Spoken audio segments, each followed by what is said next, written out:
ने કેટલીક વધુ વિગતો બતાવવા જઈ રહ્યા છે। ખૂબ જ સરળ ભાષામાં આપણે બતાવીએ કે આ ઈરાન પર જે હુમલા થયા છે એ નકશો આપણે મિડલ ઈસ્ટનો પણ બતાવી રહ્યા છે કે ક્યાં ક્યાં એ હુમલા કરવામાં આવ્યા છે અમેરિકાના યુદ્ધપોત દ્વારા, અમેરિકાની સેના દ્વારા। તો ઈરાનનો જે જે લો લાઇન એરિયા આપણે દેખાય છે અને જ્યાં જ્યાં પણ એ અલગ અલગ ટેક્સ્ટ અમે આપણે બતાવી રહ્યા છે, આ એ જગ્યા છે, આ એ બંદર છે જ્યાં તેમની સેના હોય છે, ઈરાનની સેના હોય છે, ત્યાં હુમલા થયા। કયા છે તો એ છે કેશમ ટાપુ, ત્યારબાદ બંદર અબ્બાસ જે અહીંયા હોર્મુઝથી બિલકુલ લગોલગ છે, અને ત્યારબાદ અહીંયા જે છે તે ચાબહાર પોર્ટ। આ ત્રણ પોર્ટ પર અમેરિકા દ્વારા, અમેરિકાની સેના દ્વારા હુમલા કરવામાં આવ્યા છે। જુઓ લડાઈ કઈ રીતે હવે આક્રમક બની રહી છે।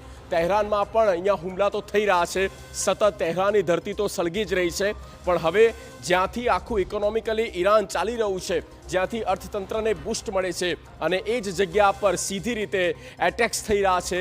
ઈરાનના ચાબહાર પોર્ટ, બંદર અબ્બાસ અને કેશમ ટાપુ, આ ત્રણ જગ્યાને ખાસ તો અમેરિકાએ ટાર્ગેટ કરી છે। ટ્રમ્પ દ્વારા સ્પષ્ટપણે કહેવામાં આવ્યું છે કે ઈરાન જલ્દી તમે સાઇન કરો, ડીલ કરો।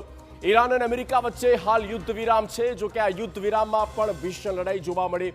હોર્મુઝ ખાડી પર અમેરિકા અને ઈરાન ફરી એકવાર હોર્મુઝ ખાડી પર આમને સામને આવી ગયા અને એકબીજા પર ઘાતક હુમલા કરવામાં આવ્યા। ઈરાને અમેરિકાના 3 યુદ્ધપોત પર હુમલો કર્યો, સામે ઈરાનમાં પણ અનેક મિસાઇલ અને ડ્રોનથી હુમલા કરવામાં આવ્યા છે।